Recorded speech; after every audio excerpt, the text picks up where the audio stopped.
Hey guys, it's Chris from Patient Centered Training, and today's video, it's a little different to usual. Rather than give you a quick bit of advice or a tip or something to improve your communication, I want to zoom out a little bit here and talk about something that's been on my mind. It's been bugging me for a while. I've been having sort of informal conversations with colleagues and friends about this, and I think it's something I really want to just try and generate a wider discussion about it. And this is a problem that I think we have on the evidence-based side, and it's quite a deep problem, and it's been there for quite a while. And I'm seeing the symptoms of this more and more. And a large part of this is that we often, from the evidence-based perspective, is we look at the more traditional or the more vitalistic sides of the profession, and we say, well, we don't want to do that. We don't like that. That's not ethical. That's not the kind of chiropractor I want to be. That's not backed up with the evidence, whatever it might be. And we've used that to kind of create an identity as evidence-based chiropractors and to separate ourselves from the more traditional old school styles of practice.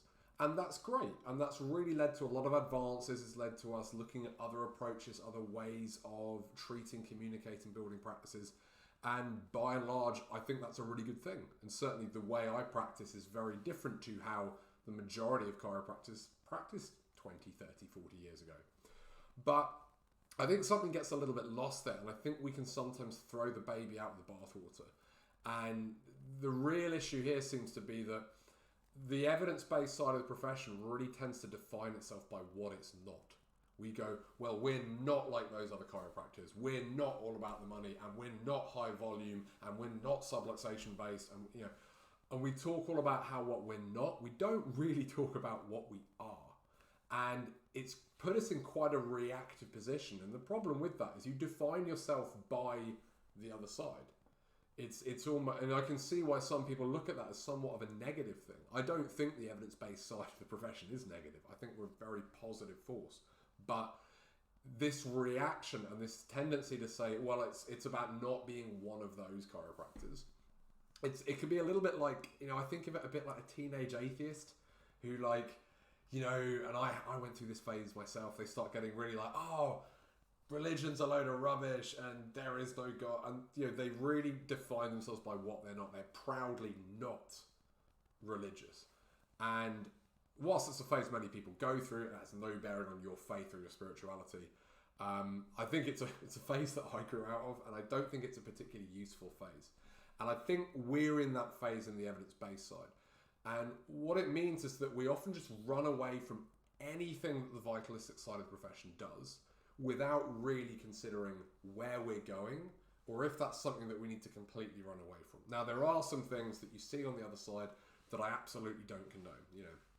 2-minute treatments on a conveyor belt, walk in, crack, walk out, treatment plans that are a year long with 80, 90 visits, trying to convince people to give up several thousands in a high pressure sales environment. I'm never going to be okay with that, and I'm absolutely not going to defend that.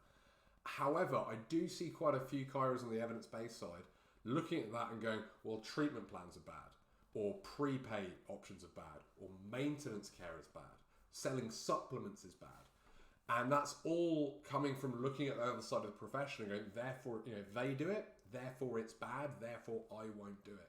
And these are all things that I offer in my clinic, and I really do believe you can do them in an ethical way that is for the patient, that benefits both you and them together.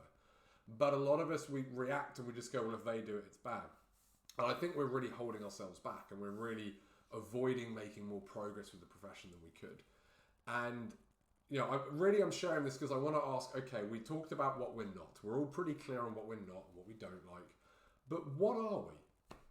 Like, as the evidence-based side of the profession, what are we for? What do we stand for? Because I ask people this, and the response I generally get is, oh, we're patient-centered. We're evidence-based and we're patient-centered. And I got to be honest, I don't think that's a good enough answer. The majority of practitioners I see who say that don't really understand what patient-centered is. There's a lot of evidence-based chiropractors who don't practice in a patient-centered way.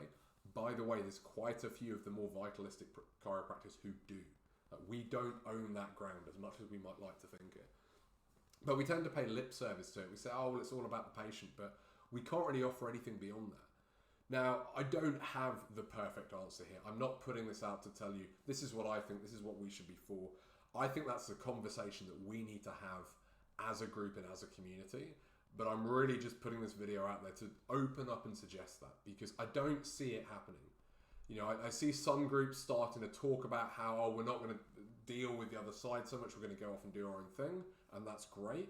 But most of their members are still talking about the other side, defining themselves by what they're not. And in order for us to grow and become a more powerful voice in the chiropractic profession, I think it's really important that we have this conversation. So I'm really just putting this out there because I would love to hear your thoughts. You know, I'd love to know what you guys think, because I've got my own impression and I know what I think we should be, but I don't claim to know everything about this profession. You know, I haven't been working in the trenches for 30, 40 years like some of you have. And I really think we should be bringing all our voices together for this. So let me know what you think. You know, pop a comment below, shoot me an email, whatever works for you. But I really do want to hear what people think about this. And if we can come together as a community and start really getting clear on what we're for, not just a few buzzwords, not patient-centered, like we throw that around, but actually saying what it's about, what are our principles, what do we stand for?